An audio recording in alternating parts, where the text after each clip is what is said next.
Bonjour à tout le monde. Dans le cours précédent et l'avant-précédent, nous avons parlé de l'organisation. Et donc, dans le cours précédent, on a parlé de être organisé, et je vous ai parlé de ce qu'on appelle l'art du rangement. Ranger dans des caissons. Aujourd'hui, je voudrais parler avec vous du rangement, mais d'une autre catégorie de rangement. Non plus simplement de mettre des choses dans des cases, non pas simplement de mettre des choses dans des cases dans le temps, ou mettre des choses dans des cases dans l'esprit, mais de vous parler de ce qu'on appelle l'ordre des valeurs. Une des choses qu'on doit savoir, que lorsqu'on parle de l'organisation, c'est pas simplement mettre ça à droite et ça à gauche. J'ai un livre de Gemara avec les livres de Gemara, un livre d'Halakha avec les livres d'Halakha, les chemises avec les chemises et les pantalons avec les pantalons. Il y a aussi ce qu'on appelle un ordre, un seder, qu'est-ce qui prime, qu'est-ce qui vient avant et qu'est-ce qui vient après. Essayez de vous imaginer un homme qui a une multitude de choses à faire. Maintenant, cet homme-là est responsable d'un groupe de personnes. Des personnes travaillent pour lui. Avant de t'occuper à faire ce que tu as besoin de faire pour toi, libère les personnes qui travaillent pour toi. Là, ils sont tous en train d'attendre devant ta porte, ils attendent de toi des ordres. Et toi, qu'est-ce que tu es en train de faire? Tu es en train d'arranger tes papiers. Mais avant de t'occuper de toi, déjà libère-les. Et donc ça, c'est ce qu'on appelle un seder, non pas un seder de ranger d'une manière horizontale, mais aussi le rangement d'une manière verticale, c'est-à-dire ce qui vient en premier, ce qui vient en deuxième et ce qui vient en troisième. Lorsqu'une maman a une maison à arranger, lorsqu'une maman doit gérer sa maison, il y a un seder aussi dans ça. Essayez de vous imaginer qu'elle doit préparer quelque chose à manger. Et cette chose-là doit mijoter. Donc elle dit, voilà, je la mets sur le feu, je mets la chose à se mettre sur le feu, et comme ça je peux aller ranger la maison. Mais puisqu'il faut mijoter, pourquoi tu le mets au dernier moment? C'est une chose qui va te mettre, tu le mets sur le feu, et il va continuer à cuire et se cuisiner tout seul. Pourquoi tu le fais au dernier moment? C'est ça la première chose qu'il faut faire. On a une maison à arranger. On va s'arrêter sur des détails de la maison. Mais il y a une première chose qu'il faut arranger lorsqu'une personne rentre dans une maison. Il rentre, l'entrée, le couloir, la salle à manger. C'est le premier endroit où des gens vont arriver.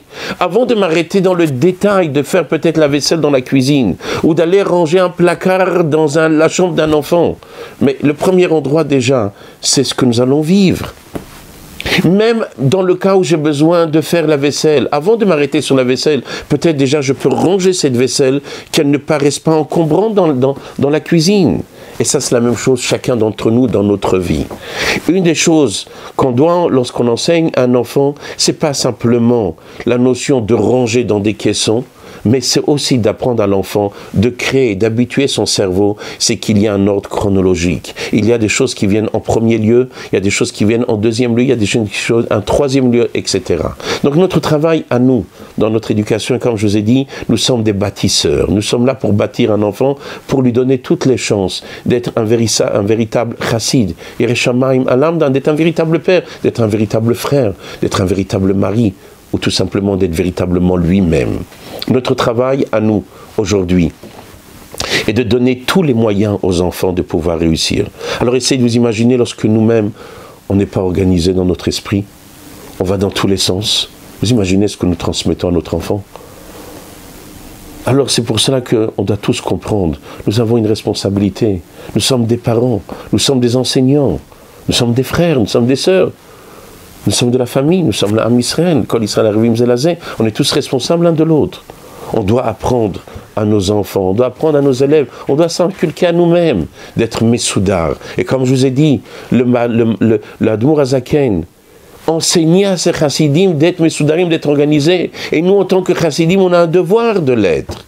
Et de toute façon, on le voit. Toute personne qui est Messoudar, toute personne qui est organisée, il va être étonné, époustouflé de la tzlacha qu'il a. La réussite et le seder vont de pair. Et c'est pour cela que c'est très important que chacun d'entre nous comprenne. Un enfant, un des mots qu'on doit avoir directement, c'est d'apprendre un seder. Imaginez-vous quelqu'un qui prie et pas Messoudar. Est-ce que peut-être cette fille-là sera acceptée? Peut-être qu'elle ne sera même pas acceptée. Il a un téléphone, il fait les bons numéros de son code, mais dans le désordre, son téléphone ne va pas marcher. Il va faire un numéro de téléphone, il va appeler quelqu'un, il va faire tous les bons numéros, mais je les ai tous les numéros, papa et maman. Regarde, j'ai raté aucun numéro, oui. Mais ils ne sont pas dans l'ordre, mon fils. Il y a quelque chose qu'on doit faire en premier. Et c'est pour cela que ce céder-là, c'est une priorité. Vous prenez quelqu'un, il y a un feu quelque part. Il y a une source maintenant dans le feu, il y a plusieurs sortes de feu. Imaginez-vous une source de feu qui émane, qui est reliée avec le courant. Je prends mon extincteur, je l'éteins. Alors à l'instant T, le feu va s'arrêter. Parce que l'extincteur va enlever l'oxygène, il va éteindre le feu. Mais je n'ai pas débranché le courant. Donc nous dit, la personne qui nous enseigne et qui vous apprend pour éteindre un feu, il dit c'est bien, tu as utilisé l'extincteur, mais tu as oublié d'enlever le point de démarrage, le point le plus important, arrête déjà la source d'énergie. Donc la première chose, appuie sur le bouton d'arrêt, débranche la prise, enlève le courant. Ça c'est la première chose. Deuxième chose, maintenant il faut éteindre ce feu, on l'éteint. Mais j'éteins un feu, mon extincteur se vide, mais le courant est toujours en place. Il va redémarrer, tout va reprendre. Pourquoi? Parce que, c'est vrai, j'ai utilisé l'extincteur, mais je n'ai pas fait dans le bon ordre. Il me manquait un céder.